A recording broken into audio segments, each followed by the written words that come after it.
सभी को नमस्कार।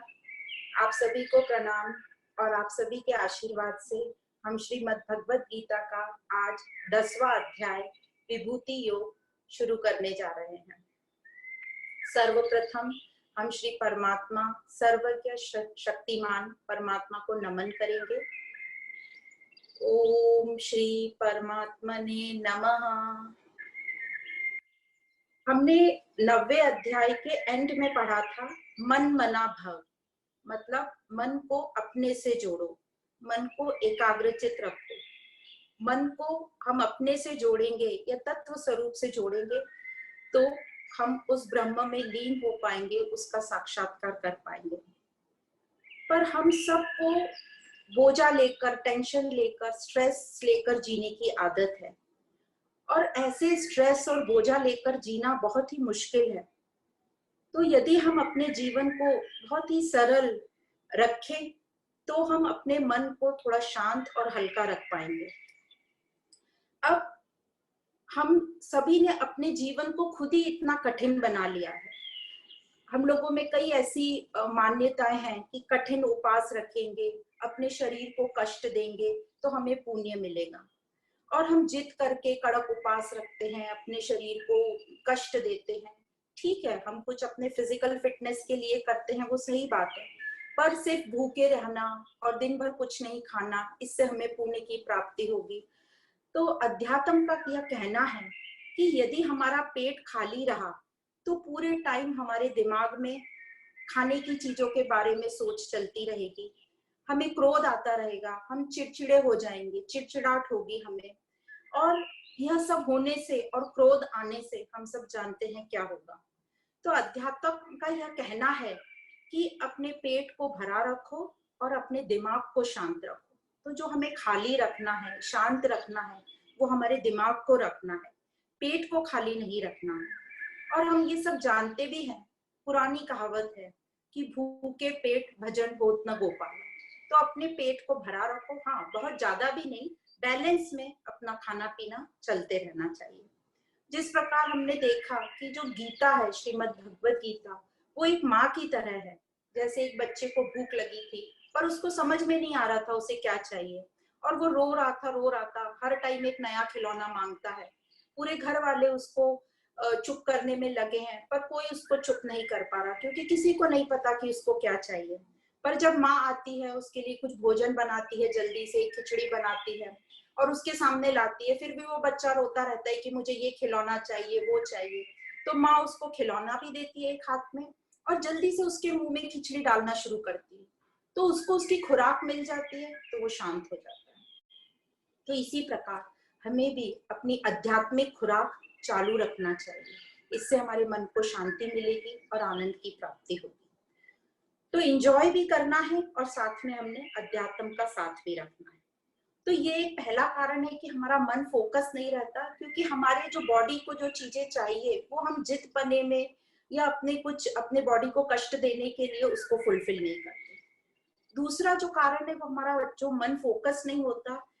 हम सबका ये प्रॉब्लम है कि हम बाहर की प्रकृति में ज्यादा घूमते हैं, हम बाहर का इतना ध्यान देते हैं, और कई लोग तो अपने शरीर का भी इतना ध्यान देते हैं, कितने मोटे हो गए, कितने पतले हैं, काले हैं, गोरे हैं, रंग रूप फॉर्म में ही हम ज्यादा लगे रहते हैं और उसी में अपने पूरा टाइम उसी में उलझा देते हैं।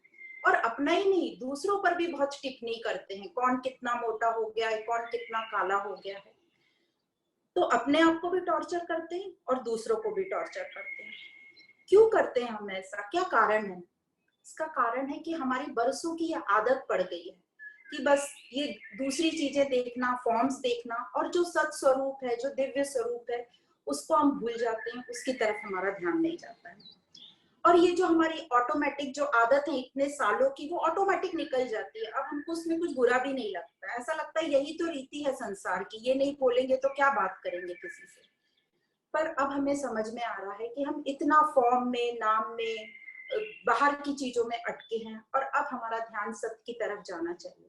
तो क्या हम अपनी आदतों को चेंज कर सकते हैं? क्या हम अपने पास्ट बिलीव्स, मान्यताओं को चेंज कर सकते हैं जो हमें कष्ट दे रही हैं, हमें आध्यात्मिक यात्रा में उन्नति नहीं करने दे रही हैं? तो इसका ये आंसर है कि हम बिल्कुल कर सकते हैं अपने आप को चेंज। तो इसका तरीका क्या है? तो उसका तरीका तो एक ही तरीका है, अभ्यास, प्रैक्टिस। अब हमने कई बार देखा है कैसे इसको हम प्रैक्टिस करें, क्या करना है हमको। तो हमें करना यही है कि जो भी हमें आदत चेंज करनी है या जो भी विचार बदलने हैं, उसको करने के लिए हमें थोड़ा समय लगेगा, और वो समय होता है 21 दिन का समय। तो कोई भी जो हमें प्रैक्टिस करनी है, 21 दिन तक हम यदि कंटिन्यूस वो आदत जो भी करनी है 21 दिन तक कंटिन्यूस करते रहे, 21 डेज में। और कैसे करना है? दिन में कम से कम 5 बार, और हर बार 5 मिनट के लिए। तो यदि हम ये अपना प्रोग्राम चालू रखेंगे 21 दिन का, कोई भी नई आदत डालने का, तो उससे हमारी वो नई आदत बन जाएगी और हमारा ब्रेन ट्रेन हो जाएगा। तो हम सामने देख रहे हैं ब्रेन का पिक्चर। इसमें हम देखते हैं कि जो ऊपर का पोर्शन है वो हमारा कॉन्शियस माइंड है, जो कि हम सिर्फ 10% यूज करते हैं, और जो नीचे का पोर्शन है वो हमारा सब कॉन्शियस माइंड है, जो कि हम 90% यूज करते हैं। ये जो सब कॉन्शियस माइंड है, इसमें जो हमारी पूरी पुरानी मान्यताएं, जो भी हमने चीजें सीखी हैं, सब ये ऑटोमेटिक मोड में चली जाती हैं। अब ये दोनों ब्रेन के बीच में एक ग्रंथि होती है, एक ऑर्गन होता है जिसका नाम है अमिगडाला। ये जो अमिगडाला होता है, ये जो सबकॉन्शियस ब्रेन की जो इंफॉर्मेशन जल्दी से रिसीव कर लेता है, कम से कम 10-15 सेकंड में ही रिसीव कर लेता है। पर जो कॉन्शियस माइंड से वो रिसीव करता है, उसको 10 से 15 मिनट लग जाते हैं। अब क्योंकि हमारी पुरानी आदतें हैं, तो कोई भी परिस्थिति हमारे सामने आती है जब, और हमें उसे देखते हुए हम 15 सेकंड में अमिगडाला जो है वो उसको रिसीव कर लेती है, तो जल्दी से हमारा वो रिस्पॉन्स निकल जाता है बाहर। क्योंकि जो कॉन्शियस माइंड है उसको बाहर रिएक्शन आने में 10 से 15 मिनट लगता है, और उतना हमारे में धीरज नहीं होता। तो सबसे पहली बात है कि कोई भी परिस्थिति आए, कोई भी बात आए, कम से कम थोड़ा रुको 10 मिनट, और फिर अपने मुंह से कुछ बोलो या कुछ एक्शन करो। और हमें जो सबकॉन्शियस माइंड में अपनी आदतें चेंज करनी है, उसके लिए कंटिन्यूस प्रैक्टिस करो, कम से कम 21 दिन के लिए 5 मिनट हर बार 5 बार दिन में करेंगे, तो ये आदत हमारी परमानेंट आदत बन जाएगी। अब क्योंकि ये जमाना जो है कंप्यूटर युग का जमाना है, तो आजकल बोलते हैं 21 दिन नहीं 11 दिन में भी काम हो जाता है। तो 11 दिन में भी आपकी वो आदत चेंज हो जाएगी, आपको रिजल्ट दिखना शुरू होगा। पर यदि आप 21 दिन तक करेंगे तो ये परमानेंट आपकी आदत बन जाएगी। तो यही एक तरीका है, प्रैक्टिस करते रहो, अभ्यास करते रहो। और ये 21 दिन जो है ये इतना ट्राइड एंड टेस्टेड है कि आप खुद एक छोटी सी आदत लेके टेस्ट कर सकते हैं। यदि आपने 21 दिन तक कोई भी चीज करी तो वो आपकी परमानेंट आदत बन जाएगी। तो इस प्रकार हम अपनी सोच बदल सकते हैं और अपने जीवन को सरल बना सकते हैं। अब बारी आती है अहंकार की। जैसे हमने 9th अध्याय में पढ़ा, श्री भगवान ने कहा मैं सब में हूं, मतलब समंदर में जो लहरें हैं वो परमात्मा है, तो वो पानी है, समंदर है तो लहरें हैं, इसका मतलब परमात्मा है तो हम सब हैं। फिर उन्होंने दूसरा बोला वे सब मुझ में नहीं है, मतलब लहर कितना भी चेंज हो, कैसी भी हो, छोटी हो या बड़ी हो, उससे समंदर को कोई फर्क नहीं पड़ता। मतलब हम सब कुछ भी करें, उससे जो हमारा मेन तत्व है आत्म तत्व, उसको कुछ फर्क नहीं पड़ता। और तीसरा कहा था मैं उनमें नहीं हूं, मतलब जो लहर एक अलग अपने आप को सोचती है कि मैं समंदर से अलग हूं, तो ये अहंकार वश वो दुखी रहती है, उसमें द्वेष भाव आता है, पर वो मिलती फाइनली वो समंदर में ही है। उसी प्रकार हमारे साथ होता है, हम अहंकार वश अपने आप को सबसे अलग समझने लगते हैं, इसलिए हमारे में द्वेष भाव आता है, जेलिसी आती है। और यही कारण है, हम अपने अज्ञान के कारण हम अपने आप को अलग समझने लगते हैं, अहंकार के कारण हम अलग हैं नहीं, ये काल्पनिक है, इमेजिनरी है कि हम अलग हो गए, उसका कारण है अज्ञान। अब ये जो अज्ञान से यह जो कल्पित हमारा अज्ञान है वह समाप्त होगा, तो मैं उनमें हूं और वो मुझ में है।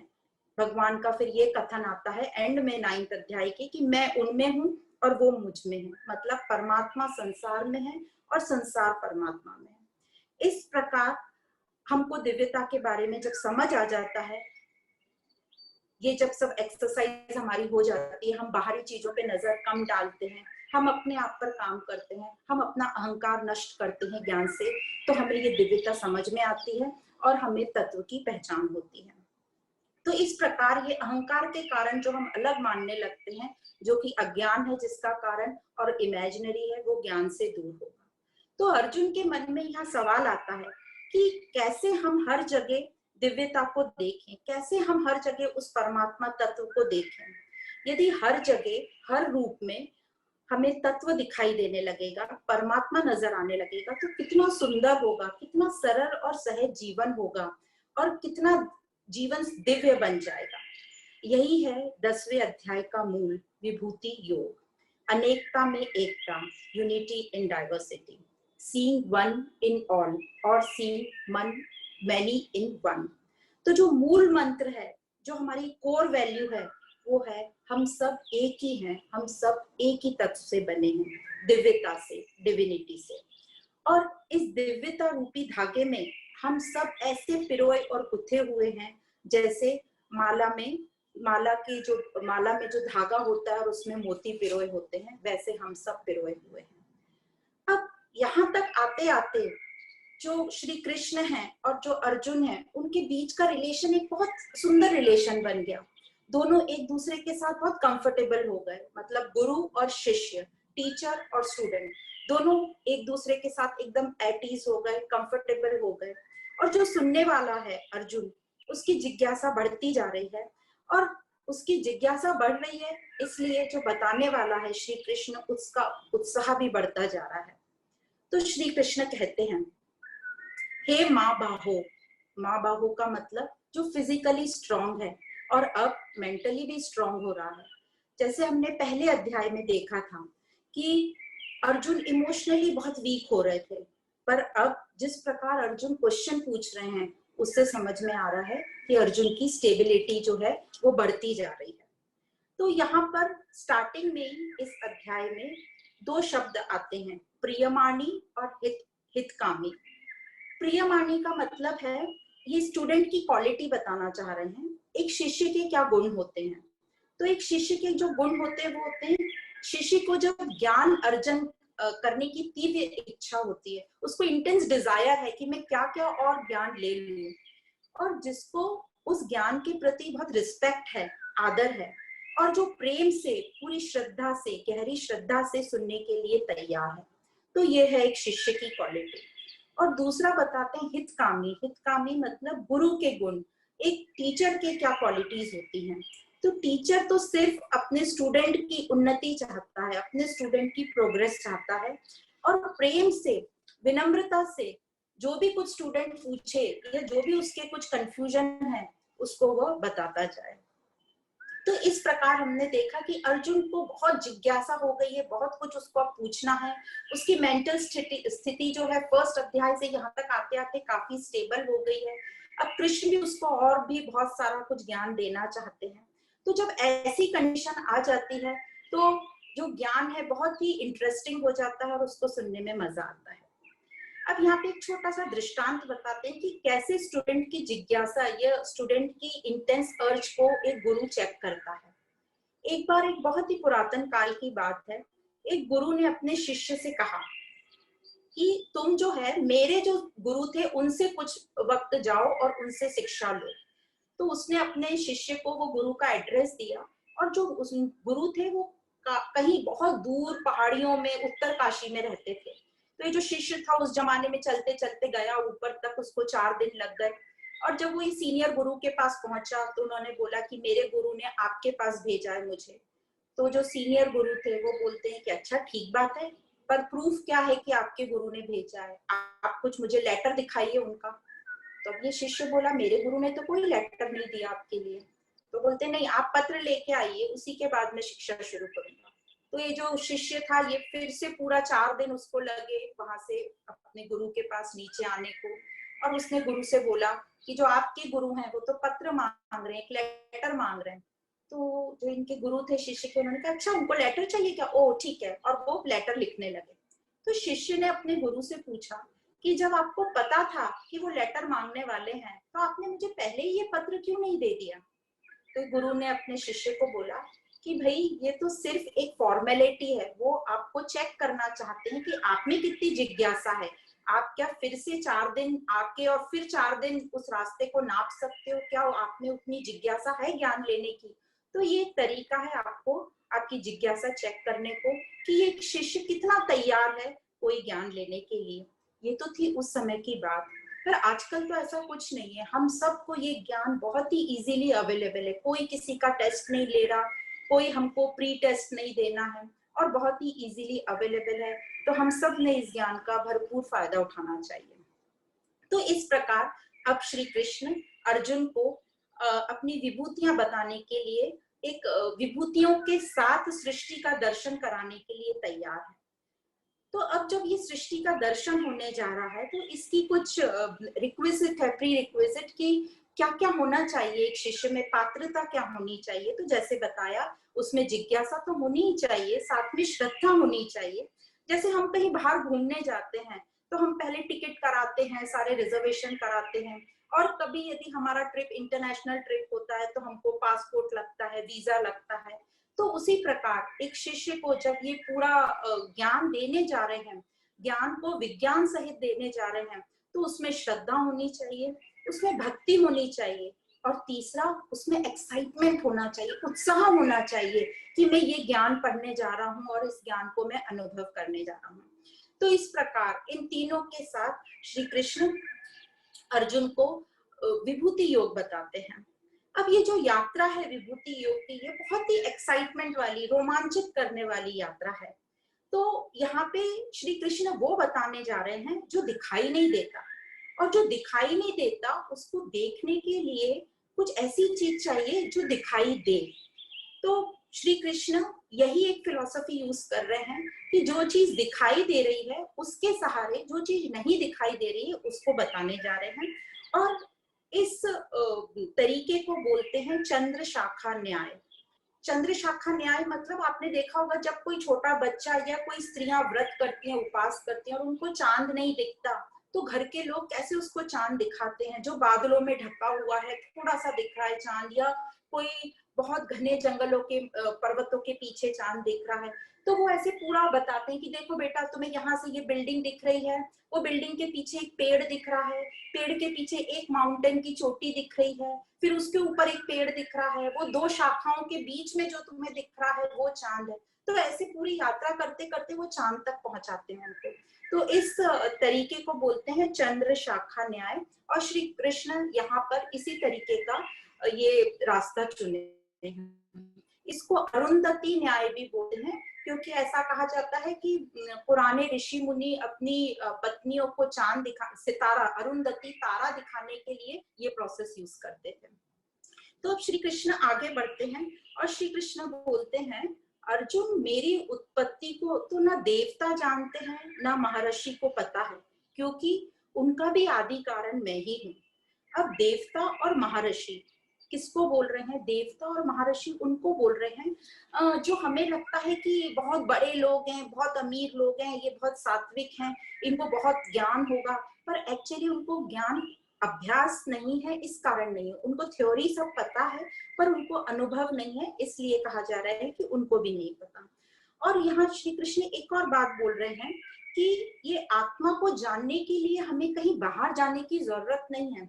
कई लोगों को लगता है कि हम तीर्थ स्थान जाएंगे तब हमें भगवान के दर्शन होंगे, या हम कुछ ऐसा करेंगे तो दर्शन होंगे। तो यहाँ श्री कृष्ण बोल रहे हैं ये जो आत्मा है ये कोई वस्तु नहीं है जिसको हम टच कर लें, फील कर लें या आंखों से देख लें, तो इसको कहीं जाकर कहीं मिल जाए ऐसी बात नहीं है। इसको तो हम अभी यहीं पर अनुभव कर सकते हैं, बस विचार करने की देर है। तो विचार कौन सा करना है हमें? विचार हमें ये करना है कि कौन सी शक्ति है जो हमें हमारी आंखों को दिखवा रही है, जो मुझे कानों को सुनवा रही है। तो ये कानों के कान कौन है, ये मन का मन कौन है, ये आंखों के आंख कौन है जो मुझे ये सब सेंसेस को महसूस अनुभव करवा रही है। कौन सी चीज है जो दिखाई नहीं दे रही फिर भी मुझे महसूस हो रही है। तो तो इस प्रकार श्री कृष्ण बोल रहे हैं कि कहीं हमें बाहर जाने की जरूरत नहीं है, हमें अभी यहीं पर अनुभव हो सकता है। सिर्फ विचार करना है कि कौन सी दिव्य शक्ति है जो मुझे ये सब करने को का अनुभव दे रही है। तो इस प्रकार हमको यहाँ पर श्री कृष्ण अव्यक्त के दर्शन करा रहे हैं। अब ये स्पष्टता हमको आएगी कैसे, हमें कैसे वो दिखाई देगा? तो कहते हैं सबसे पहले तो हमें ये स्वीकार करना होगा कि हमें कुछ कंफ्यूजन है। मतलब कंफ्यूजन को बोल रहे हमारे में कुछ मूर्ता है। क्या है हमारे में कंफ्यूजन? हमारे में कंफ्यूजन ये है कि अभी हम अपनी लाइफ को ही ठीक से नहीं जान पाए हैं। जैसे जब हम जागृत होते हैं, जैसे अभी हम सब जागृत हैं, तो हमें लग रहा है ये जागृत अवस्था ही सत्य है। हम जो सपना और सोने वाली स्थिति को नकार रहे हैं। और जब हम सपना देखते हैं तो सपने में हमें लगता है कि वो सपना ही सही है और जागृत वाली स्थिति को हम नकारते हैं। इसका मतलब हमारा जो रात दिन ये सोना और जागना, उसी में ही हमें कनेक्शन नहीं पता है। तो जब हमें ये कनेक्शन समझ में आ जाएगा, किसमें कनेक्शन? हमारी जागृत, स्वप्न और सुषुप्ति वाली स्टेट में, कि तीनों का साक्षी कौन है, तीनों को देखने वाला कौन है। जब हमें ये समझ में आ जाएगा तो हमें वो ज्ञान होने लगेगा। तो जब हमें ये समझ में आने लगेगा तब हमें समझेगा कि जो मैं साक्षी हूँ, जो ये तीनों अवस्थाओं को देखने वाला हूँ, मैं वह अजन्मा आत्मा हूँ। अजन्मा हूँ और अनादि हूँ। अजन्मा मतलब मेरा, क्योंकि मैं मरता ही नहीं हूँ इसलिए मेरा जन्म होने का सवाल ही नहीं है। मैं हमेशा रहता हूँ, शाश्वत हूँ मैं, मेरी कोई जन्म नहीं है और कोई मृत्यु नहीं है। और क्योंकि मैं ये पूरे परिवर्तन को एक्सपीरियंस करता हूँ, अनुभव करता हूँ, इसलिए मैं स्थिर हूँ, मैं चेंजलेस हूँ, मैं अपरिवर्तनशील हूँ, मैं परमानेंट हूँ। दूसरा अनादि। अनादि मतलब जिसका कोई बिगनिंग नहीं है, जिसकी कोई शुरुआत नहीं है। तो ये जो आत्म तत्व है इसको अनादि कहा गया है। और ऐसा कहते हैं ये समय के भी पहले था, इसीलिए समय को जो यूनिट दिया है वो सेकंड्स का दिया है। हम समय या टाइम को बहुत इजीली यूज करते हैं ना, 2 सेकंड का, 2 सेकंड में मैं आती हूँ, 2 सेकंड हम शुरू करते हैं। तो समय को सेकंड्स का यूनिट दिया गया है। अब ये समय क्या है? समय तो एवर चेंजिंग है, हमेशा परिवर्तन होता रहता है। और समय पास्ट में भी था, भूतकाल में भी था, भविष्य में भी रहेगा। जब तक ये जीवन है समय रहेगा। समय को हम यूज करते हैं कोई घटनाओं को संबोधित करने के लिए या अपनी लाइफ बहुत ऑर्गेनाइज्ड बनाने के लिए। पर जो भूतकाल में समय है और जो भविष्य काल में समय है, इन दोनों समय को कौन बांधे रखता है? वर्तमान का समय, आज का समय, प्रेजेंट।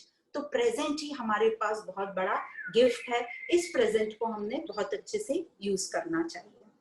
तीसरी बात बोलते हैं लोक महेश्वरम।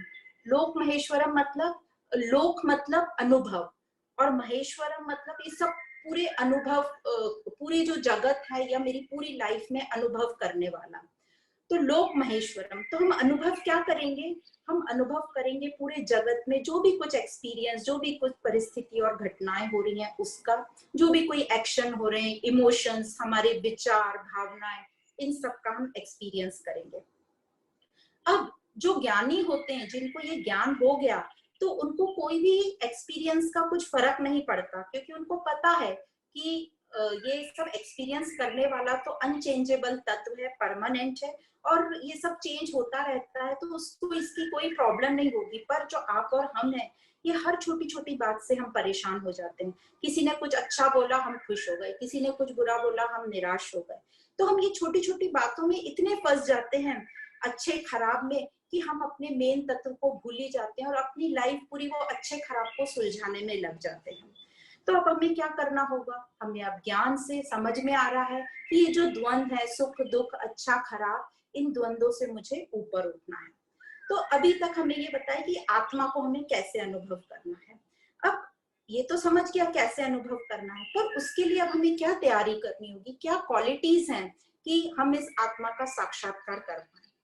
तो क्वालिटीज ऐसे बोलते हैं कि यहाँ पे 16 क्वालिटीज दी हैं, जो है बुद्धि, ज्ञान, असमोह, क्षमा, सत्यम, दम, शम, सुख दुख, जन्म मृत्यु, भय अभय, अहिंसा, समता, तुष्टि, ज्ञान, दान, तप और यश और अपयश।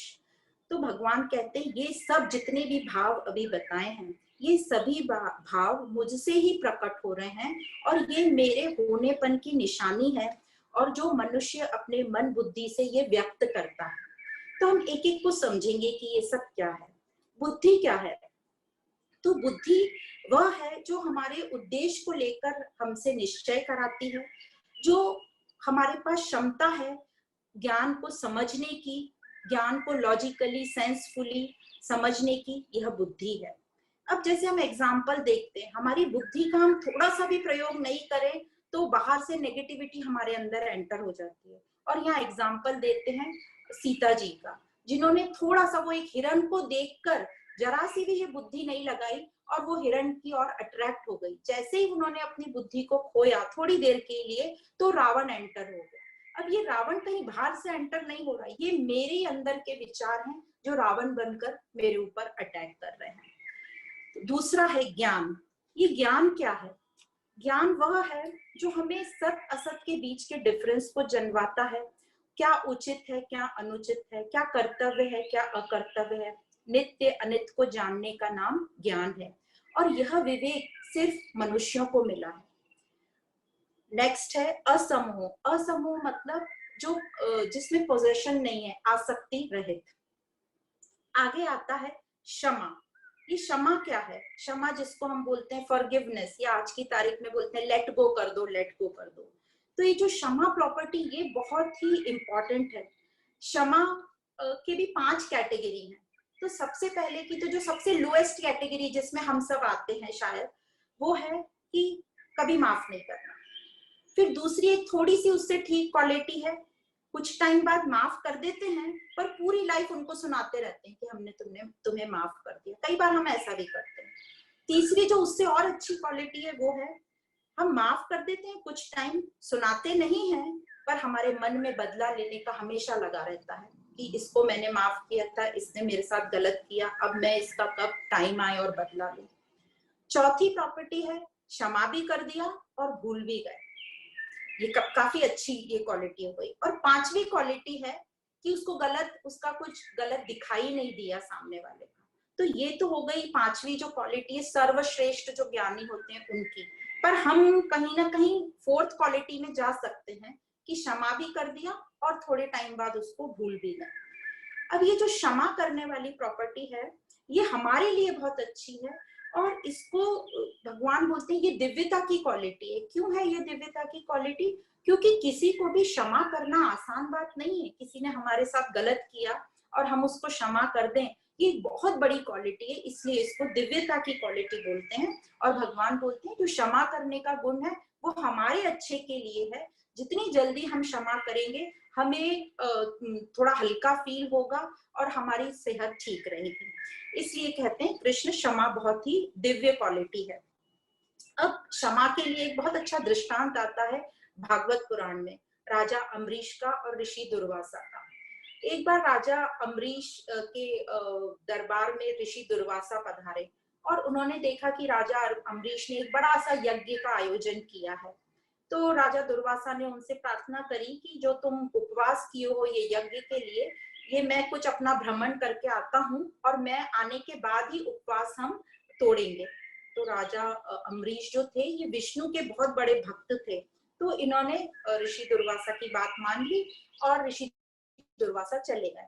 अब एक पूरा दिन हो गया और शाम का समय हुआ, सभी ब्राह्मणों को भोजन कराना था उपवास तोड़ के, पर ऋषि दुर्वासा आए नहीं।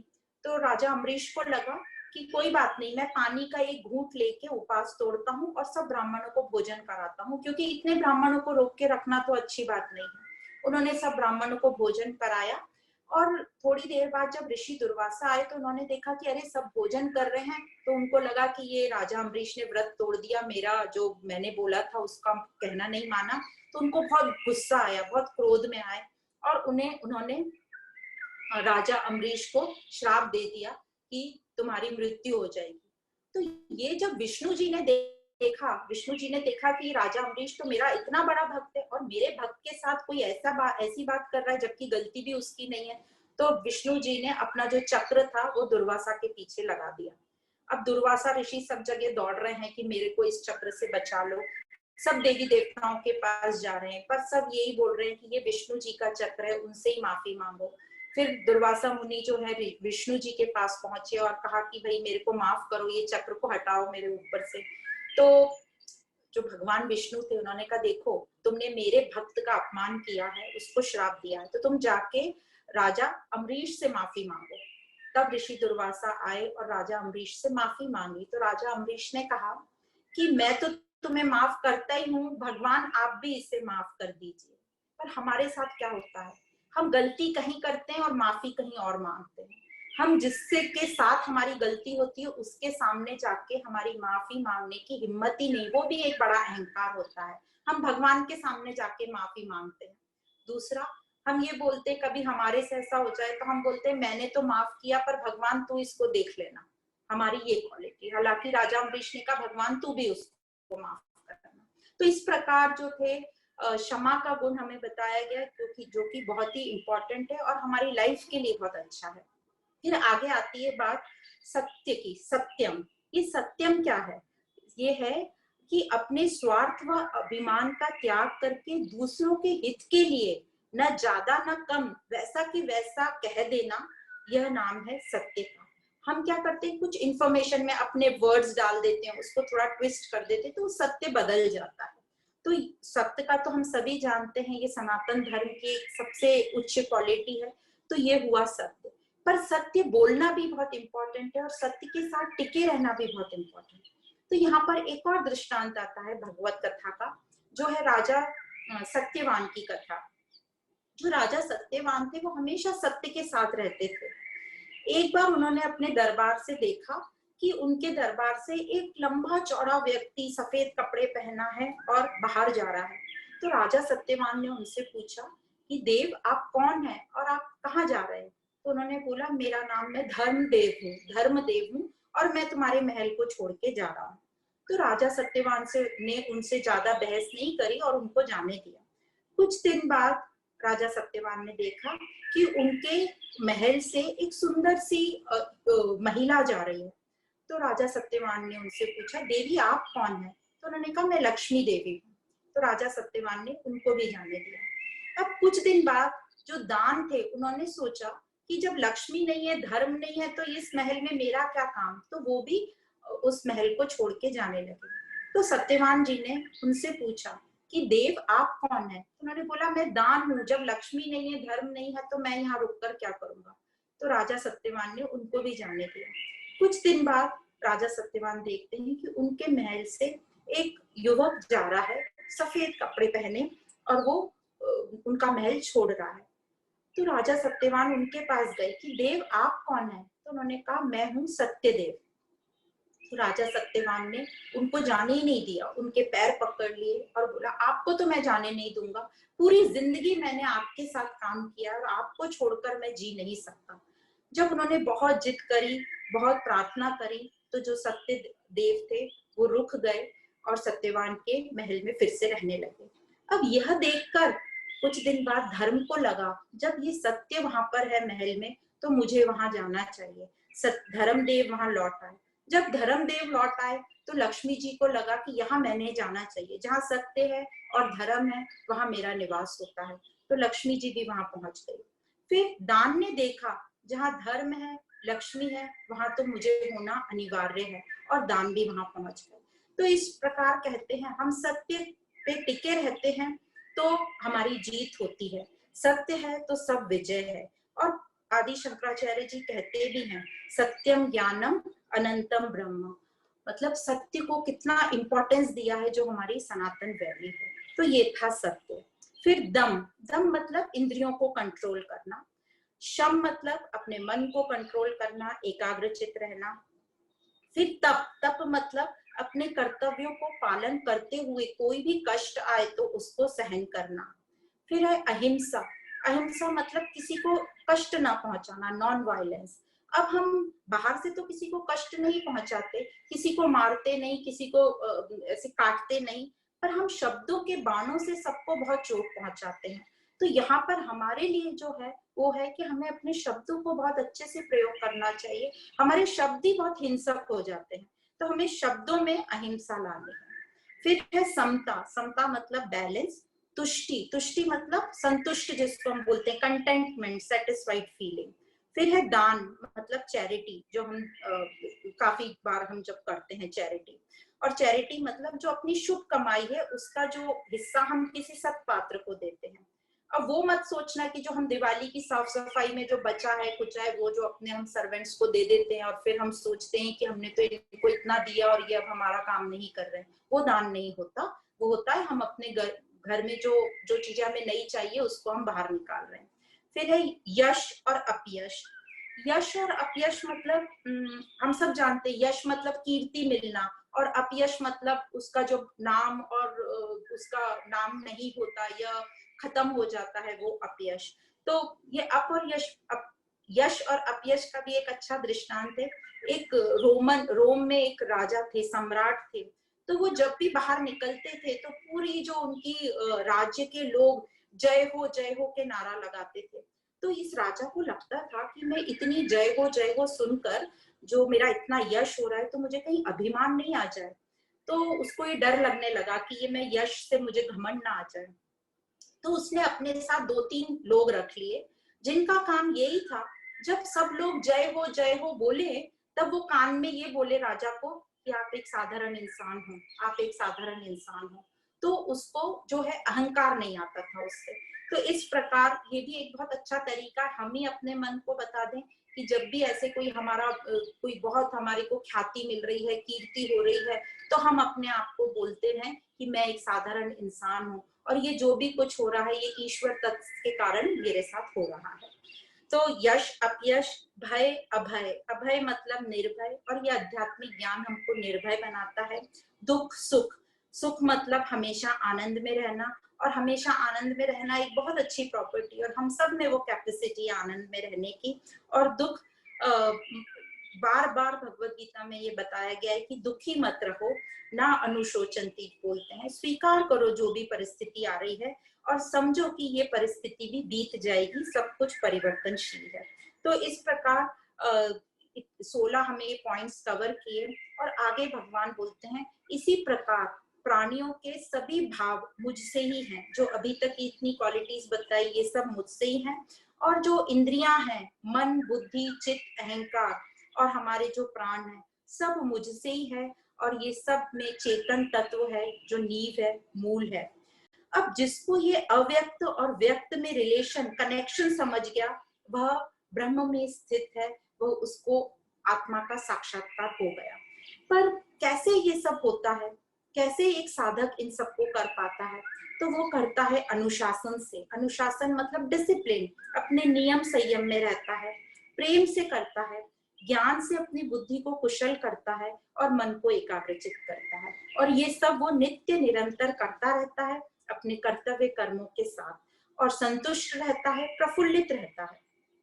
तो इसमें सब योग आ गए, भक्ति योग, ज्ञान योग, ज्ञान योग को यहाँ बुद्धि योग बोला गया है, कर्म योग, ध्यान योग, क्योंकि ये सब करके वो प्रफुल्लित रहेगा, उसका मन हल्का रहेगा, एकाग्रचित रहेगा, तो वो ध्यान के लिए तैयार है। और अभ्यास योग जो वो नित्य निरंतर करता रहता है।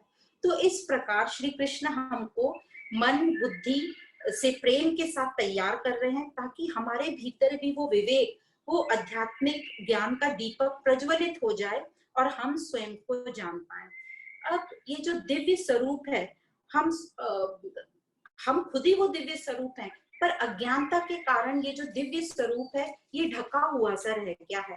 पर अब ज्ञान से हम इसको खत्म करेंगे। तो आगे श्री कृष्ण बोलते हैं क्योंकि ये ढका हुआ था इसलिए हम अपना पूरा जीवन एक मूढ़ व्यक्ति के जैसे व्यतीत कर रहे थे, पर अब ज्ञान से इस अज्ञान का नाश होगा, इस अज्ञान का अंधकार को मैं दूर करता हूँ। हम भी देखते हैं कि ज्ञान भी हमारे पास है, पर ये आत्म तत्व भी हमारे पास है, पर हम इसको अज्ञान के कारण ये ढका रहता है। सिंपल सा एग्जांपल देखते हैं, जैसे कई बार हम पढ़ते रहते हैं, शाम हो गई है, सूरज ढल गया है और हमें ऐसे अचानक लगता है कि हमें ठीक से दिखाई नहीं दे रहा है क्योंकि अंधेरा हो गया है, पर हमें ये नहीं समझ में आ रहा कि अंधेरा हो गया इसलिए मुझे दिखाई नहीं दे रहा, और हम बहुत परेशान होके पढ़ते रहते हैं। तभी घर के कोई मेंबर आके बोलता है, अरे आप इतने अंधेरे में क्यों पढ़ रहे हो, और वो लाइट शुरू कर देते हैं। जैसे ही लाइट शुरू करता है तो हमें सब स्पष्ट दिखाई देने लगता है। कहने का मतलब किताब भी वही है, अक्षर भी वही है, पर क्योंकि हमने लाइट चालू नहीं करी तो हमें ठीक से दिखाई नहीं दे रहा। इसीलिए इसी प्रकार हमारा अज्ञान जो है वो हम नाश ही नहीं कर रहे हैं, इसलिए हमारी चित्त की शुद्धि नहीं हो रही और आत्मा का साक्षात्कार नहीं हो रहा। तो अब श्री कृष्ण वो ज्ञान हमें दे रहे हैं जिसका जो अज्ञान को नाश करेगा। पर अर्जुन अब यहाँ पे क्वेश्चन पूछता है। अर्जुन को लगता है अभी भी उसको कुछ समझ में नहीं आ रहा, उसको ठीक तरीके से तसल्ली नहीं हो रही, जैसे हम सबको अभी नहीं हो रही। तो अर्जुन पूछता है, हे भगवान, हे जगतपते, पर मैं कहाँ और कैसे देखूं, मैं किसको देखूं जिससे मुझे समझ जाए कि ये सब में दिव्यता है। तो आप ही योग्य हैं, आप ही अपने को बेस्ट जानते हैं, आप पवित्र हैं, आप परम ब्रह्म हैं, आप दिव्य हैं। तो आप ही मुझे बताइए कि नित्य निरंतर मैं कैसे चिंतन करता रहूं आपका, कैसे मैं आपको जानूं और जिससे मैं एकाग्रचित्त हो जाऊं। तो मुझे आप डिटेल में बताइए अपनी विभूतियां, और उन विभूतियों से मैं अपना योग लगा लूं, मतलब उन विभूतियों से मैं जुड़ जाऊं ताकि मुझे भी वो दिव्यता दिखाई दे। तो यहाँ दो शब्द अर्जुन ने यूज किए, हे भगवान और हे जगतपते। भगवान किसको बोला जाता है, जैसे हमने शुरू में भी पढ़ा था, भगवान उसको बोला जाता है जिसके पास विवेक हो, जिसके पास दिव्यता हो, जिसके पास यश और वैराग्य हो, और वो 5 तत्वों में जो बैठा है। तो इसको भगवान बोलते हैं, जो यहाँ अर्जुन श्री कृष्ण को बोल रहे हैं। और जगतपते का मतलब होता है जो सभी ये रहस्यमयी चीजों को जानता है, और उसको जानने के बाद हमारा भी मन एकाग्रचित हो जाएगा। तो अर्जुन श्री कृष्ण से निवेदन करता है कि मुझे आपकी सभी विभूतियां बताइए ताकि मैं भी अनेकता में एकता को देख सकूं। तो अब यहाँ श्री भगवान शुरू करते हैं। श्री भगवान उवाच, हे गुडाकेश। गुडाकेश का मतलब है जिसको अपनी नींद पर कंट्रोल है, जिसको अपनी नींद को बैलेंस करना जो जानता है। हे गुडाकेश, मैं समस्त भूतों के हृदय में स्थित उनकी आत्मा हूँ, और तथा संपूर्ण भूतों का मैं आदि मध्य और अंत भी हूँ। तो सबके हृदय में स्थित, हृदय को बोला है क्योंकि हृदय हमारा सेंटर पॉइंट है, इसलिए हृदय बोला है। फिर आगे बोलते हैं, हे कुरुक्षेत्र, कुरुश्रेष्ठ। कुरुश्रेष्ठ बोला है मतलब कौरवों और पांडवों में वो श्रेष्ठ अभी बता रहे हैं क्योंकि उसको ज्ञान अर्जित करने की बहुत जिज्ञासा है। मैं तुम्हें अपनी दिव्य विभूतियों को प्रधानता से कहूंगा, प्रधानता से कहूंगा क्योंकि मेरे विस्तार का तो कोई अंत ही नहीं है। इंपॉर्टेंट चीजें मैं बताऊंगा, क्योंकि पूरी सृष्टि की हर एक चीज को बताना तो बहुत मुश्किल बात है, क्योंकि जैसे समंदर है, हम सोचे पूरे समुद्र के एक एक बूंद पानी को हम स्टडी करें तो वो तो डिफिकल्ट है, पर जो इम्पोर्टेंट चीजें दिख रही हैं तो मैं उनका नाम लेके तुम्हें सब बताता हूँ। अब दिव्यता तो सभी में ही है, पॉजिटिव में भी है और नेगेटिव में भी है, पर हमें जो अट्रैक्ट कर रही है, ये जो हमें एकदम से साफ दिख जाती है, जो हमें प्रेरित कर रही है, जो हमें उत्साहित कर रही है, एनकरेज कर रही है, जैसे हमारे कोई रोल मॉडल्स रहते हैं, उनको हम जल्दी से समझ जाते हैं कि मुझे इनके जैसा बनना है, ये इनकी ये क्वालिटी लेनी है। तो उस हिसाब से मैं तुम्हें इम्पोर्टेंट चीजें, इम्पोर्टेंट लोग और इम्पोर्टेंट जो लोगों में तत्व है वो बताता हूँ। आज की तारीख में जैसे हम देखें कि हर अलग अलग डिपार्टमेंट में आपको लोग मिल जाएंगे, जैसे स्पोर्ट्स फील्ड में आपको बहुत सारे स्पोर्ट्स पर्सन मिल जाएंगे जिससे हम बहुत कुछ सीख सकते हैं। एंटरटेनमेंट मीडिया में बहुत सारे हमारे आइडल रहेंगे, बिजनेस में, प्रोफेशन में, हर जगह हमको कोई ना कोई ऐसा मिल जाएगा जिससे हम कुछ सीख सकते हैं।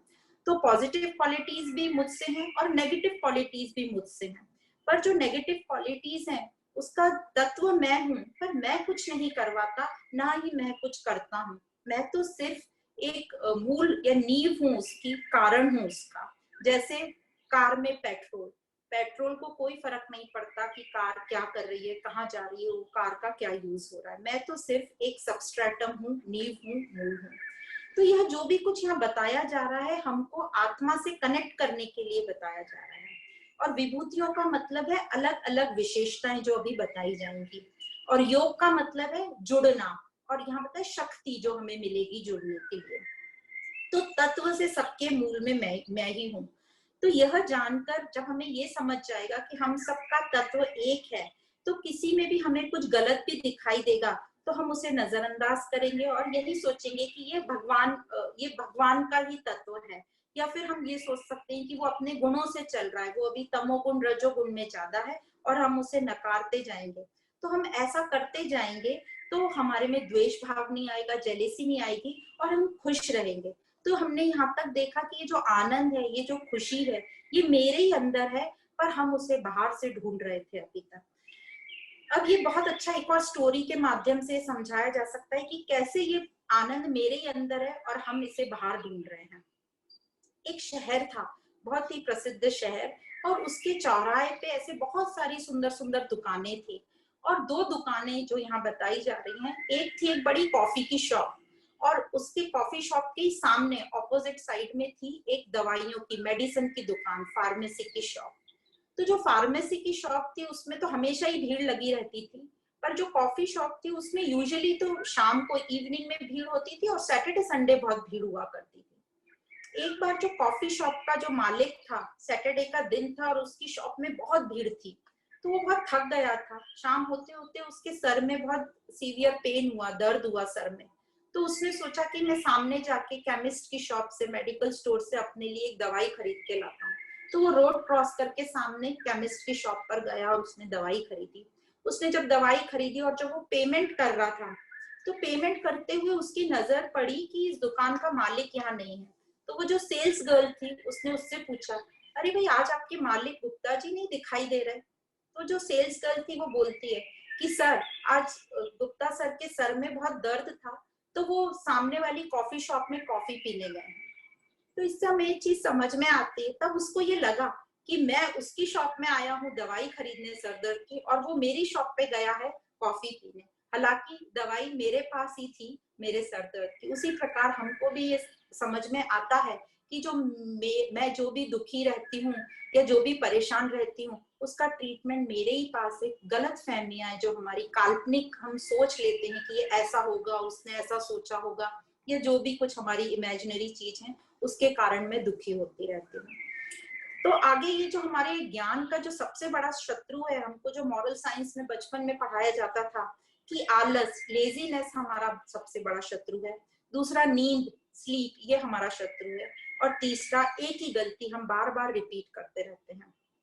तो इस प्रकार इन तीनों को, अब ये जो तीनों हैं, आलस है, नींद है, एक ही गलती को रिपीट करना, हमको पता भी रहता है हमसे गलती हो रही है फिर भी हम करते जाते हैं, तो ये हमको ही ठीक करनी है क्योंकि ये हमारी आदतें हैं।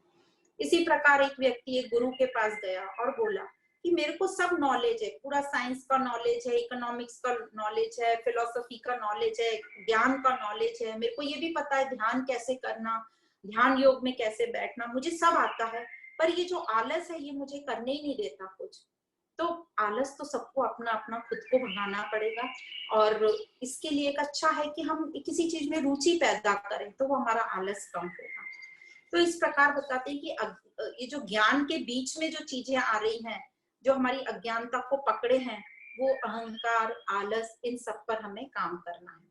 अब आगे श्री कृष्ण अर्जुन को बोलते हैं, अर्जुन सुनो, अब मेरी विभूतियों का मैं तुम्हें डिटेल में वर्णन करता हूँ।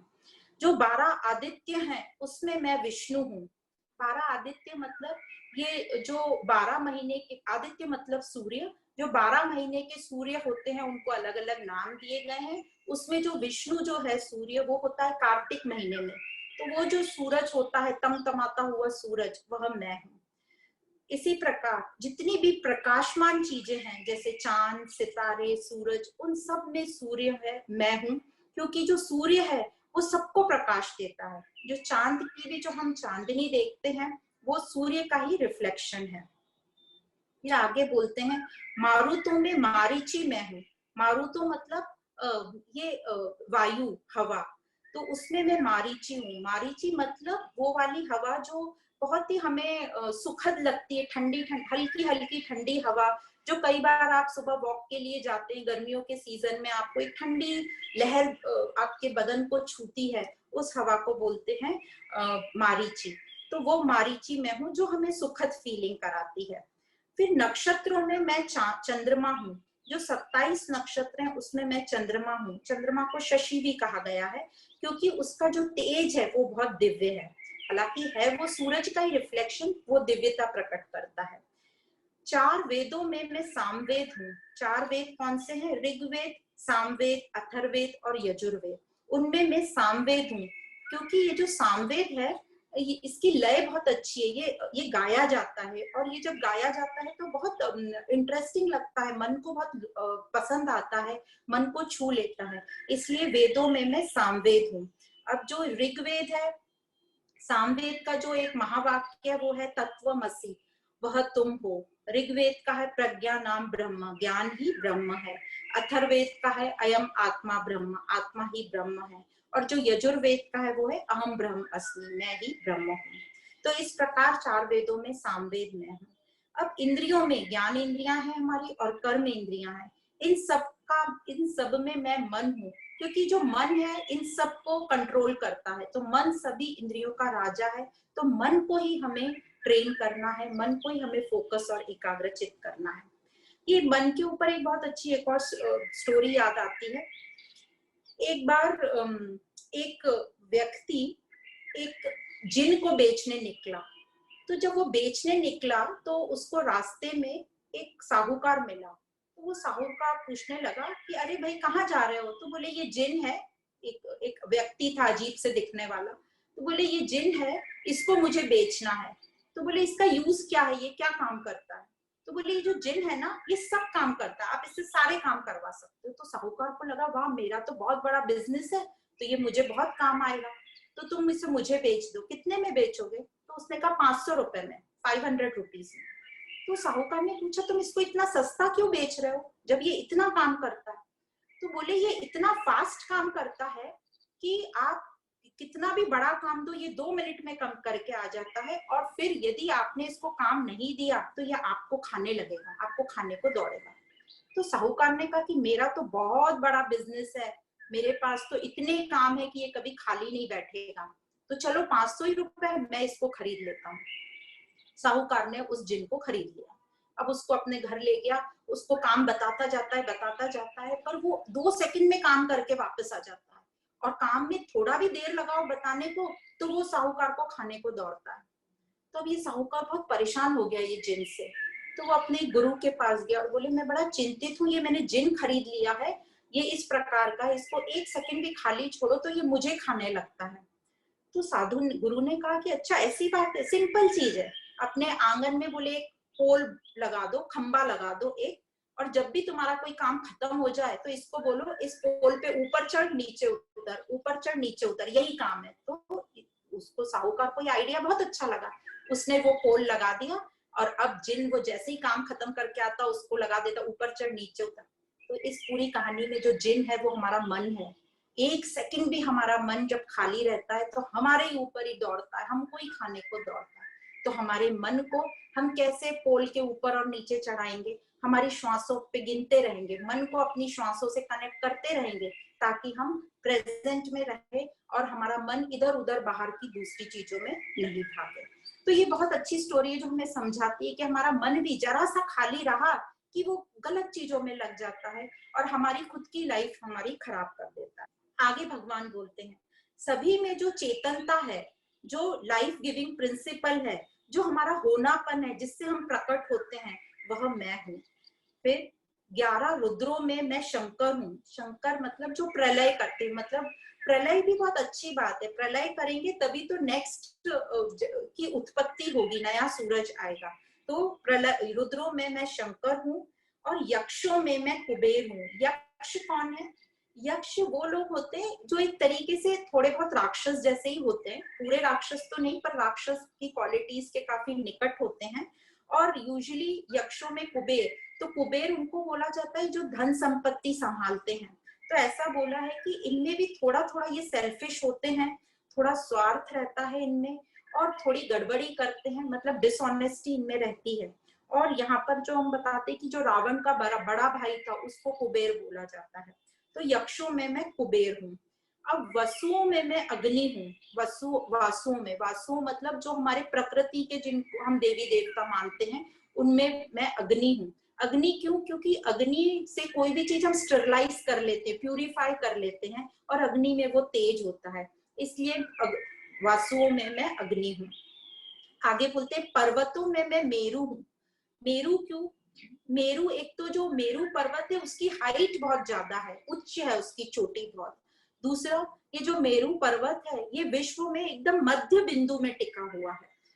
तीसरा, ये मेरु पर्वत को ही जो समुद्र मंथन हम कथा पढ़ते हैं उसमें उसको एक चर्निंग रॉड मंथन करने के लिए यूज किया गया था। तो इसलिए पर्वतों में मेरु पर्वत हूँ। पुरोहितों में मतलब पुजारियों में मैं बृहस्पति हूँ। बृहस्पति मतलब गुरुवार। तो गुरुवार को हम बहुत इंपॉर्टेंट मानते हैं, सब अपने गुरु को बहुत इंपॉर्टेंट मानते हैं। जो गुरु है ये देवताओं का डीन है, प्रिंसिपल है, सबसे जो ऊंची पोस्ट वाला है। और सभी देवताओं में ये आध्यात्मिक गुरु माना जाता है बृहस्पति। सैनिकों में स्कंद हूं। सैनिक मतलब सोल्जर, स्कंद मतलब जो कार्तिकेय है, कृष्ण गणेश के भाई, उनको बोला गया है, जिनको मुरुगन के नाम से भी पहचाना जाता है। वो काफी बहादुर थे, उनके पराक्रम बहुत हर जगह फेमस थे, तो उनको बोला गया है कार्तिक के स्कंद जो है वो मैं हूँ। इनका वाहन मयूर है और इनका जो शस्त्र है वो है भाला। अब ऋषियों में मैं भृगु ऋषि हूँ। जो भृगु ऋषि वो एस्ट्रोलॉजी करते हैं। जो एस्ट्रोलॉजी मतलब प्रिडिक्टेड साइंस, ये एब्सोल्यूट नहीं होती है, ये सच नहीं होती। वो बोलते हैं ऐसा होने की संभावना है। तो हम सब एस्ट्रोलॉजी देख सकते हैं कभी हमारा मॉरल बहुत डाउन हो तो, पर ये हमेशा याद रखना तत्व से मेरे से ज्यादा कोई भी और पावरफुल नहीं है। तो ये जो भृगु ऋषि थे ये मनु के पुत्र थे और ये धर्मशास्त्र में बहुत ही विद्वान थे। फिर अक्षरों में मैं अ हूं।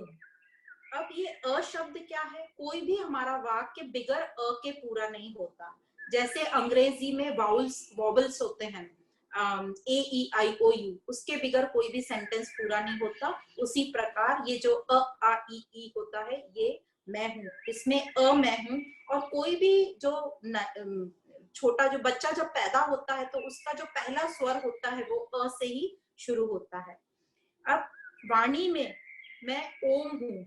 ओम मतलब जो हमारी तीनों हमारी जागृत, स्वप्न और सुषुप्ति तीनों का जो साक्षी है वो ओम मैं हूँ, और तुरिया स्थिति का भी।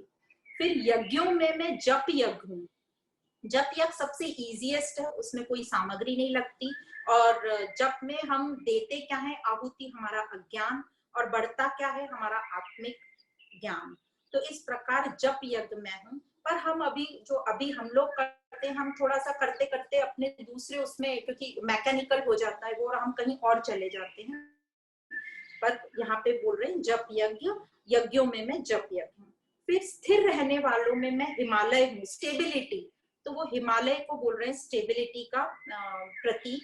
क्यों? क्योंकि हम भी देखते हैं हिमालय पर बहुत ही संत महात्माओं महर्षियों ने गहरी तपस्या की है, साधना की है, समाधि ली है। इसलिए वो हिमालय की जो वाइब्रेशंस हैं, आप सिर्फ वो हिमालय को फोटो भी देखेंगे तो हमें एक अच्छे वाइब्रेशन मिलते हैं। और जब हम साक्षात वो हिमालय की तरफ जाकर खड़े होते हैं, उसकी तरफ देखते हैं, तो एक विशालता का अनुभव होता है, एक बहुत सुंदर फीलिंग होती है, एक स्थिरता की फीलिंग होती है। तो जो स्थिर रहने वालों में मैं हिमालय हूँ।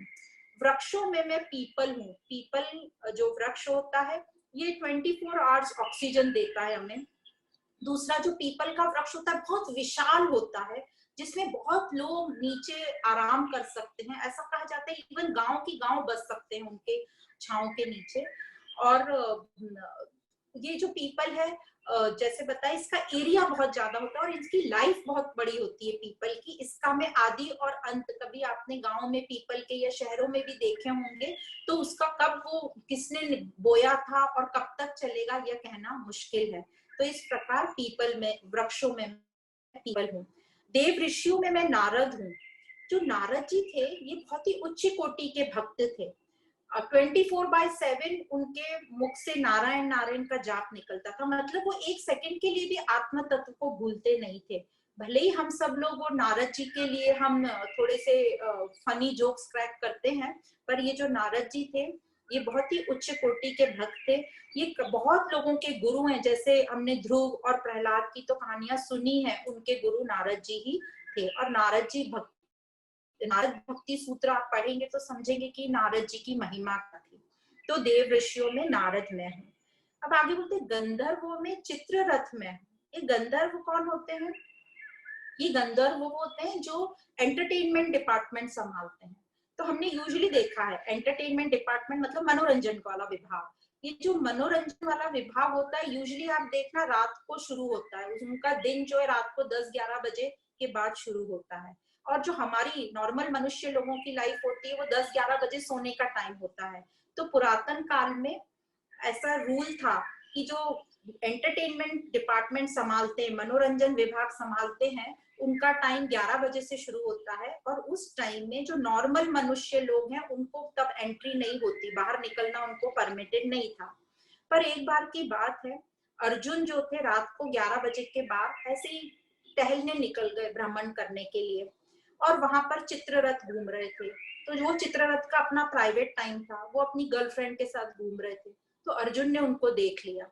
तो चित्ररथ को बहुत गुस्सा आया कि मेरे प्राइवेट जोन में ये अर्जुन कैसे आ गया। तो चित्ररथ ने अर्जुन को युद्ध के लिए बुलाया कि मैं तुमसे युद्ध करना चाहता हूँ, तुमने मेरे प्राइवेट टाइम में दखल अंदाजी करी। और उन दोनों के बीच युद्ध हुआ और अर्जुन तो बहुत ही बलवान थे, बहुत ही पराक्रमी थे, युद्ध मतलब हर चीज में फिजिकली भी बहुत स्ट्रांग थे। तो चित्ररथ हार गया और अर्जुन ने जो चित्ररथ को पकड़ के अपने बड़े भाई युधिष्ठिर के पास लेकर आए। अब चित्ररथ जो थे अर्जुन की इतनी बलवान थे और उनके इतने फिजिकल स्ट्रेंथ से तो बहुत प्रभावित हो ही गए थे। पर जब वो बांध के उनको युधिष्ठिर के पास लेके गए तो युधिष्ठिर ने अर्जुन को बहुत गुस्सा किया कि ये तुमने गलत बात की कि तुम उसके प्राइवेट टाइम में गए और उसी को तुम बांध के मेरे सामने लेकर आ गए। तो चित्ररथ को युधिष्ठिर भी बहुत अच्छे लगे कि देखो इनका कितना अच्छा निर्णय है, न्याय कितना अच्छा है। तो चित्ररथ ने ये इन पांचों पांडव को खुश होकर एक रथ गिफ्ट किया और वही रथ बोलते हैं कि उन्होंने महाभारत की युद्ध में यूज किया। तो इस प्रकार ये चित्ररथ और अर्जुन का दृष्टांत है। तो गंधर्वों में जो मनोरंजन विभाग संभालते हैं उसमें चित्ररथ में हूँ। ये चित्ररथ भी बहुत मशहूर थे कला में और अपने क्रिएटिव साइंस में। तो इस प्रकार यहाँ तक बताया कि गंधर्वों में चित्ररथ में हूँ। और आगे बोलते हैं नागों में मैं अनंत नाग हूँ। अनंत नाग मतलब शेष नाग जिसको हम बोलते हैं, जिसके हम सब पिक्चर देखते हैं कि वो शेष नाग पर विष्णु जी लेटे हैं और लक्ष्मी जी उनके चरण दबा रहे हैं। पर ये जो अनंत शेष नाग मतलब उसके 1000 हेड हैं, 1000 उसके सर हैं। तो ये जो 1000 सर रिप्रेजेंट कर रहे हैं, ये 1000 हमारे थॉट्स हैं, विचार हैं। पर यदि ये 1000 थॉट्स यूनाइटेड होके आत्म तत्व से जुड़े रहेंगे, मतलब विष्णु जी से जुड़े रहेंगे, तो जो है बोलते हैं कि लक्ष्मी हमारे पास रहेगी और हमारे में शांति रहेगी, प्रफुल्लता रहेगी। जैसे वो विष्णु जी 1000 सर वाले नाग के ऊपर भी शांति से लेटे हैं क्योंकि सारे विचार जो हैं एकाग्रचित्त हैं, फोकस्ड हैं। तो इस प्रकार शेष नाग का मीनिंग ऐसा बताया गया है। घोड़ों में मैं उच्च शवा हूँ और हाथियों में मैं ऐरावत हूँ, जल में मैं मगर हूँ और धेनुओं में कामधेनु हूँ। मतलब कामधेनु मतलब गाय को बोला गया है। वैसे कामाधुक जो गाय बोली गई, विशफुल गाय जो हम शास्त्रों में पढ़ते हैं हमारी विश पूरी करती है, पर विश पूरी हमारी कोई गाय पूरी नहीं करेगी। वो गाय हमें ही बनना पड़ेगा, हमें ही मेहनत करनी पड़ेगी, ज्ञान का साथ लेना पड़ेगा, अभ्यास करना पड़ेगा, तभी हम अपनी विशफुल काव बनेंगे, जो कि कभी भी जैसे गाय दूध वगैरह देती है हमेशा निस्वार्थ भाव से, तो वो रिजल्ट हमको मिलेगा। सर्पों में मैं वासुकी में हूँ और संताप उत्पत्ति हेतु कामदेव में हूँ। जो हमारा रिप्रोडक्शन चलता है, जो नेक्स्ट जनरेशन आती है, उसका जो मेन जो तत्व है वो है कामदेव, वो मैं हूँ। उसी प्रकार पितरों में मतलब एंसेस्टर्स में जो मैं हूँ, अरम्या मैं हूँ और यमराज भी मैं हूँ।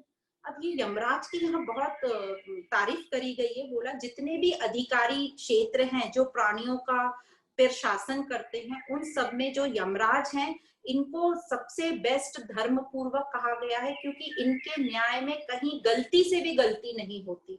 तो वो यमराज में हूँ।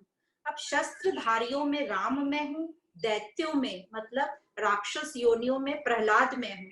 हमने प्रहलाद की स्टोरी सुनी है, वो एक राक्षस दैत्य कुल में उसने जन्म लिया था, फिर भी उसने अपनी दृढ़ निश्चयता के साथ आत्मा का साथ नहीं छोड़ा और हमें उसका रिजल्ट पता है। पांडवों में मैं अर्जुन हूँ और नदियों में मैं गंगा जी हूँ। तो गंगा जी को ज्ञान का सागर बोलते हैं, जहां से हमें गंगा रिप्रेजेंट्स नॉलेज, तो वह मैं हूँ। और गणना करने वालों में मतलब ज्योतिषों का समय मैं हूँ। पशुओं में मैं पक्षियों में मैं गरुड़ हूँ और पशुओं में मैं सिंह हूँ। सिंह की दहाड़ हम देखते हैं, तो उसमें एक, जब सिंह को कोई देखता है तो उनमें एक अलग ही बल दिखता है और एक आकर्षण दिखता है। और पक्षियों में मैं गरुड़ हूँ। तो जो गरुड़ पक्षी है वो विष्णु जी का वाहन है, और गरुड़ पक्षी के मुख में आप सर्प देखते हैं। तो जो वो सर्प है वो हमारा मन है, जो इधर उधर भागता रहता है और थॉट्स आते रहते हैं। तो जो गरुड़ है वो मेरी बुद्धि है। तो जब वो विष्णु के कंट्रोल में रहेगी, आत्म तत्व का, आत्मा का मुझे ज्ञान रहेगा, तो मेरी बुद्धि कुशाग्र रहेगी और वो मन को भी कंट्रोल में रखेगी। फिर सृष्टि के आदि मध्य अंत मैं ही हूँ। तो हम देखते हैं आदि और अंत तो हमें पता नहीं, पर जो मध्य है जिसमें अभी हम चल रहे हैं सब स्थिति में, उसी में हम रूप रंग आकृति नेम फॉर्म में हम अलग अलग उसमें अटैच होते जाते हैं, पर वो भी सब परमात्मा तत्व मुझी से ही है। समासों में मैं द्वंद्व हूँ। ये समासों क्या है? समासो संस्कृत व्याकरण में आता है, एक कंपाउंड बोला जाता है जो दो शब्दों को मिलाकर बनता है। जैसे द्वंद्व हम सब जानते हैं दो शब्दों को मिला के बनता है, दुख सुख, निंदा स्तुति। वैसे ही समासों में तीन और द्वंद्व जैसे शब्द आते हैं। पहला होता है अव्यय भाव, दूसरा होता है तत्पुरुष, और तीसरा होता है बहुव्रीहिणी, और चौथा होता है द्वंद्व।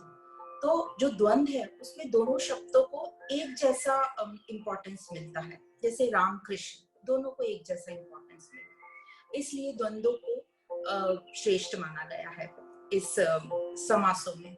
और जो पहला बोला अव्यय भाव, वो है एग्जाम्पल जैसे आदि हरि, तो यहाँ पे पहले शब्द आदि को इंपॉर्टेंस मिलता है। और तत्पुरुष, तत्पुरुष का एग्जाम्पल है सीतापति, इसमें सेकंड जो शब्द है पति, इसको इंपॉर्टेंस मिलता है। सीतापति मतलब वो राम को संबोधित कर रहे हैं। तीसरा जो है बहुव्रीहिणी, बहुव्रीहि, इसमें जो शब्द होता है उसमें दोनों का ही इंपॉर्टेंस नहीं रहता है, थर्ड पर्सन को संबोधित करता है। जैसे पीतांबर, तो पीतांबर जो कहने का मतलब है पीले रंग का वस्त्र। तो पीले रंग का वस्त्र से यहाँ कोई यहाँ है कि पीले रंग का वस्त्र कौन धारण करता है, तो वो बताना चाह रहे हैं कृष्ण। तो यहाँ तीसरे को संबोधित किया जाता है। और द्वंद्वों में दोनों शब्दों को इक्वल इंपॉर्टेंस मिलता है, जैसे राम और कृष्ण, राम कृष्ण। तो इसीलिए कहा गया है समासों में मैं द्वंद्व हूँ। इसी प्रकार आगे बोलते हैं सब और मुख वाला हूँ, मतलब यहाँ संस्कृत में बोला गया है धातहम विश्वमुख, मतलब मैं सब और देखता हूँ। तो जिस प्रकार हमारा मन सपने के हर एक पार्ट में रहता है, हर एक पार्ट में बसता है, उसी को कहा गया है सभी और देखता है हमारा मन सपने में। उसी प्रकार जगत में ब्रह्म, यह तत्व सब और देखने वाला है। विद्याओं में मैं आत्मविद्या बोला गया है, ज्ञान में मैं आत्मविद्या हूँ। क्यों? क्योंकि ये जो विद्या है ये परम पूर्ण है, ये हमें हमारी स्वयं की पहचान कराती है, हमारी सही पहचान कराती है और हमारी सही वास्तविकता हमें बताती है।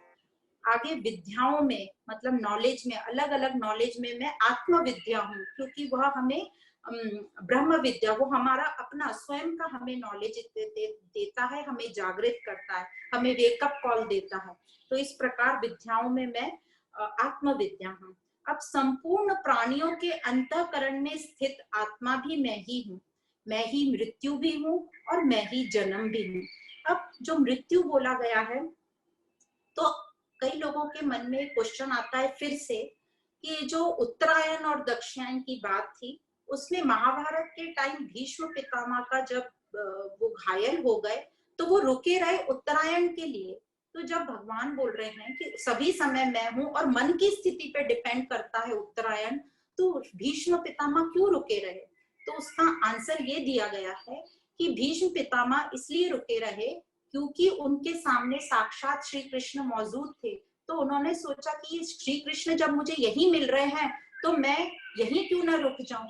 और फिर ऐसा बताया गया है, जैसे हम सीरियल में देखते हैं कि उत्तरायण आया तब उन्होंने अपने प्राण छोड़े, पर वो बोलते बाय डिफॉल्ट ऐसा हो गया, पर वो कृष्ण के लिए रुके थे, उत्तरायण के लिए नहीं रुके थे। अब जो मृत्यु है वो हमारा पास्ट है, और जो जन्म होने वाला है, आगे की जो उत्पत्ति होने वाली है, वो फ्यूचर है, वो भविष्य है मेरा। तो ये पास्ट और फ्यूचर का फिर से बहुत सुंदर एक एग्जाम्पल दिया है, जैसे भूतकाल भी मैं ही हूँ, भविष्य काल भी मैं ही हूँ, पर जो वर्तमान है, जो वर्तमान का हर एक क्षण है, वो मुझसे परिपूर्ण है, मतलब वो आत्म तत्व प्रेजेंट जो है वो फुली कॉन्शियस, प्योर कॉन्शियसनेस से परिपूर्ण है। क्योंकि जब हम भूतकाल की बात करेंगे, हमारे थॉट्स जब पुरानी बातों में जाएंगे और फ्यूचर की बातों में जाएंगे, दोनों बातों में मिक्सचर है, अशुद्धता है, पर जो प्रेजेंट है वो ही प्योर कॉन्शियसनेस है, इसलिए बोलते हैं प्रेजेंट में रहो। प्रेजेंट ही भूत और भविष्य को कनेक्ट करता है, और प्रेजेंट सबसे प्योर है। तो इस प्रकार बोला गया, जो दो थॉट्स के बीच का जो टाइम है हमारा, वो हमारा शुद्ध और आत्म तत्व का टाइम है, और वो प्रेजेंट है। अब इसी प्रकार भूतकाल और भविष्य काल का एक और एग्जाम्पल देते हैं। जैसे हम सब अपने घरों में अभी तक संध्या वंदन करते हैं, मतलब इवनिंग को हम एक दीपक प्रज्वलित करते हैं अपने घर में। तो उसका ये मतलब है कि जो एक दिन चला गया है उसको, और जो एक दिन आने वाला है, उन दोनों का हम स्वागत कर रहे हैं। और जो संध्या का टाइम है 4:30 या 5 बजे का टाइम इवनिंग का, वो पूरे रात और दिन का सेंटर पॉइंट होता है। तो हम दोनों को एक्सेप्ट करते हैं, पास्ट को भी और फ्यूचर को भी। और जो ये पास्ट और फ्यूचर को एक्सेप्ट करता है, मतलब मृत्यु और जन्म को प्रफुल्लता से जो एक्सेप्ट करता है, समझता है, उसी को बोलते हैं बैलेंस में रहना, समता समता में रहना। तो ये संध्या वंदन का भी ये एक बहुत अच्छा हमें डिस्क्रिप्शन मिला है कि क्यों हम संध्या वंदन करते हैं और संध्या वंदन करने का मतलब क्या होता है। आगे बोलते हैं कि वृषणी में मतलब यादवों में, जो यादव लोगों की कम्युनिटी थी, उसमें मैं वासुदेव हूँ। वासुदेव का मतलब है जो डिटैच रहता है, जो आसक्ति रहित है, जो साक्षी भाव में रहता है। और यहाँ वासुदेव श्री कृष्ण को बोला गया है। अब वासुदेव अलग है, वसुदेव अलग है। वसुदेव श्री कृष्ण के पिता का नाम है, और यहाँ वासुदेव बोला है। वासुदेव मतलब जो डिटैच रहता है, जो साक्षी भाव में है, और यहाँ पे वो कृष्ण को बोला गया है। तो इस प्रकार यहाँ पे हमें बताया कि मृत्यु और जन्म का बताया, भूतकाल और भविष्य काल का बताया, और प्रेजेंट जो अभी का टाइम है वो प्योर कॉन्शियसनेस है, वो शुद्ध है, उसका हमें यूज करना चाहिए। इसीलिए बोलते हैं अपने आप को प्रेजेंट में रखो, प्रेजेंट का हर एक क्षण आनंद से परिपूर्ण है। अब सिद्धों में मैं कपिल हूँ। अब ये सिद्ध कौन है? ये वह लोग हैं जिन्होंने ये दर्शन शास्त्र, फिलॉसफी पे बहुत गहरे काम किए हैं, जो सांख्य योग के आचार्य हैं, और ये संपूर्ण सिद्धों के गणाधीश हैं। तो ये कपिल मुनि, इनको बोला गया है। और मुनियों में मैं वेद व्यास हूँ। वेद व्यास तो हम जानते हैं, जिन्होंने ये सब महाग्रंथ लिखे हैं, डॉक्यूमेंट किए हैं। और ये जो वेद व्यास जी हैं, ये ऋषि पाराशर जी और सत्यवती के पुत्र हैं। इसकी भी हमने स्टोरी सुनी थी कि ये जो ऋषि पाराशर जी थे, उनको एक बार ऐसा आभास हुआ कि इस सृष्टि में कोई ऐसा आना चाहिए जो ये सब ज्ञान को डॉक्यूमेंट कर दे। तब लिखा नहीं जाता था, ये ज्ञान सिर्फ बोला जाता था, क्योंकि आगे आने वाली जनरेशन में तो ये ज्ञान नहीं तो लोग भूल जाएंगे, इसका गलत मीनिंग निकालेंगे। और ऐसा कहा गया कि ऋषि पाराशर जी का ही कोई संतान होनी चाहिए। तो वो तो ऋषि थे, तो जब वो कन्या के अपनी विवाह करने के लिए, कन्या के लिए निकले ढूंढने के लिए, तो कोई भी उनको कन्या देने को तैयार नहीं था, क्योंकि उनकी कंडीशन थी कि संतान मिलने के बाद वो गृहस्थ में नहीं रहेंगे। तो ऐसे व्यक्ति को कौन अपनी कन्या देगा? तो जब उन्होंने पूरी सृष्टि का भ्रमण किया और फाइनली साउथ में उनको एक मछुआरे की बेटी मिली, तो उन्होंने उनसे बोला कि आप अपनी बेटी का विवाह मुझसे करिए, पर कंडीशन बताई। तो वो जो मछुआरा था वो भी मुकर गया कि नहीं नहीं, मैं मेरी बेटी की ऐसे व्यक्ति से विवाह नहीं कराऊंगा। पर फिर ऋषि पाराशर जी ने उनको कहा कि उसके बाद आपकी बेटी का एक बड़े राजघराने में विवाह होगा, वो राज्य करेगी, और जो उसके शरीर से एक मछलियों की जो दुर्गंध आती है, वो सुगंध में परिवर्तित हो जाएगी। तो इस डील के बाद वो मछुआरे ने, जो उनकी बेटी थी सत्यवती, उसका विवाह पाराशर जी से किया, और उनको जो संतान हुई वो थे व्यास जी। तो मुनियों में मैं वेद व्यास हूँ, कवियों में मैं शुक्राचार्य हूँ, जो शास्त्र सिद्धांतों में बहुत ही मास्टर थे। अब आगे आता है, स्त्रियों में मैं कीर्ति हूँ, श्री हूँ, कीर्ति हूँ, वाक मतलब वाणी, मेघा, स्मृति हूँ, धृति और क्षमा हूँ। तो ये सातों जो स्त्रियों के गुण हैं वो मुझसे ही है। तो हम एक एक समझते हैं। श्री मतलब लक्ष्मी या वैभव या शुभ कार्य, जो योग्य कार्य बोलते हैं। कीर्ति मतलब फेम जो होता है, पर ये फेम कौन सी कीर्ति की बात कर रहे हैं? जो सृष्टि में कंट्रीब्यूट कर रही है वो फेम की बात। वाक मतलब वाणी, तो स्त्रियों में जो मधुर वाणी है वह मैं हूँ। मेघा मतलब इंटेलिजेंस, बुद्धिमत्ता, वह मैं हूँ। स्मृति मतलब जो स्त्रियों में याद रखने वाली क्वालिटी होती है, जो सब बोलते हैं ना ये तो भूल ही नहीं सकती कोई बात, तो जो स्त्रियों में याद रखने वाली क्वालिटी है वो। पर ये कौन सी याद रखने वाली क्वालिटी बोल रही है? जो काम की चीजें, जो मूल्यवान चीजें उनको याद रखो। धृति, धृति मतलब अपने सिद्धांतों पर अड़े रहना, वो क्वालिटी मुझसे। क्षमा भाव, क्षमा मतलब हमने पढ़ा फॉरगिवनेस, लेट गो, माफ करना, वह मुझसे है। तो यह जो संसार, यह जो सातों क्वालिटीज बताई है, ये संसार भर की स्त्रियों में श्रेष्ठ मानी गई है और भगवान ने उसको अपनी विभूतियां बताई गई है। तो उसी प्रकार जो पुरुषों का जो प्रभाव है वह भी मुझसे है। तो जो हम टिप्पणी करते हैं, हंसी उड़ाते हैं, ये परमात्मा की क्वालिटी है। स्त्रियों की सातों क्वालिटीज और पुरुषों का जो प्रभाव है वह परमात्मा से है।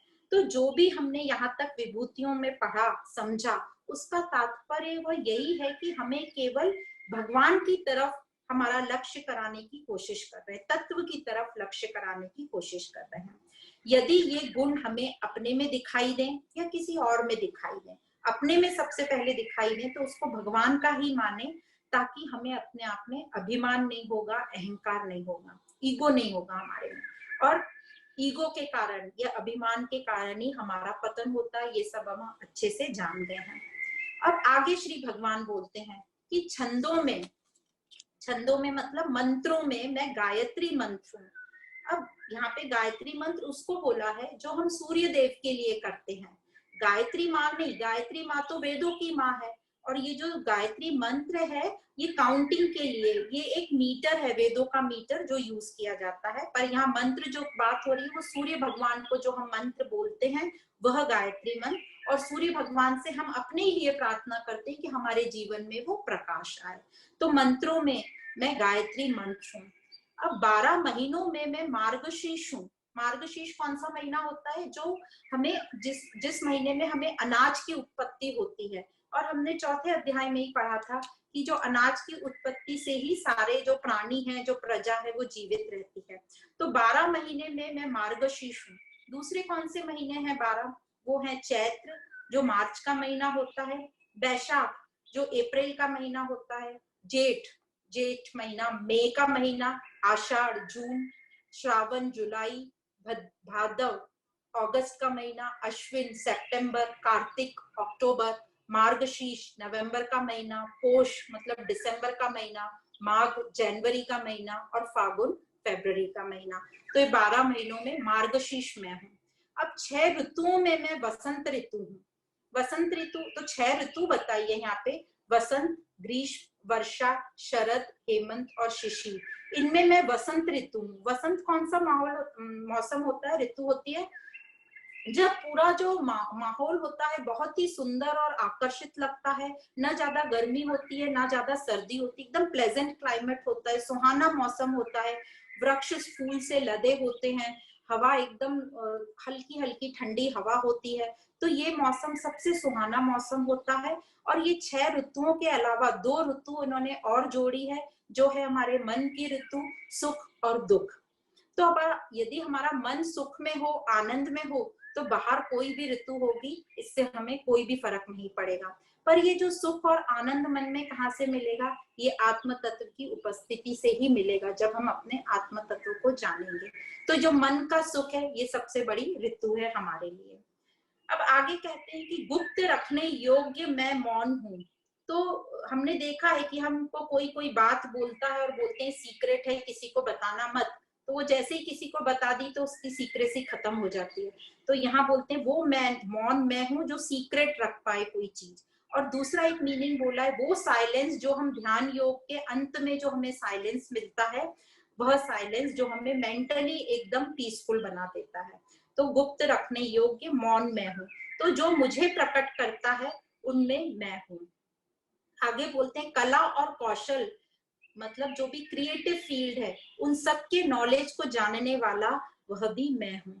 तो जिसमें भी जो भी हमें गुण दिखाई देते हैं, क्वालिटी दिखाई देते हैं, वह उनकी व्यक्तिगत नहीं है बल्कि आत्मिक पावर की है, आत्मा की है। इसलिए हमारी दृष्टि आत्मा की तरफ रहनी चाहिए, जिससे हमारा अहंकार समाप्त होगा। और जैसे ही हम किसी को आत्मा की नजर से देखने लगेंगे सबको, तो हम उसे स्वीकार भाव करने लगेंगे। उसकी कोई भी क्वालिटी अच्छी बुरी हमें स्वीकार होगी और मुझे उससे और मैं एक लगने लगेंगे, एकता की फीलिंग आने लगेगी। तो ना किसी से बैर होगा, ना किसी से द्वेष, ना किसी से राग, ना किसी से द्वेष। तो वैराग आ जाएगा हमारे में, ना कोई हमें किसी से शिकायत होगी, ना हमें चिंता होगी।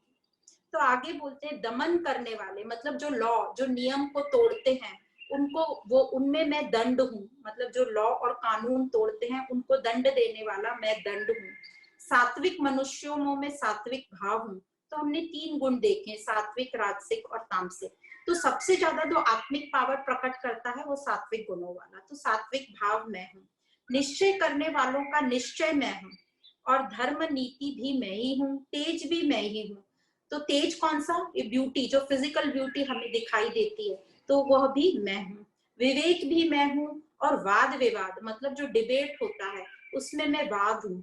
वाद मतलब जो लॉजिकल बात करता है, जो युक्तिफुल बात करता है, सेंसफुल बात करता है, वह मैं हूँ। छल करने वालों में, मतलब चीटिंग करने वालों में मैं, धोखाधड़ी करने वालों में मैं जुआ हूँ।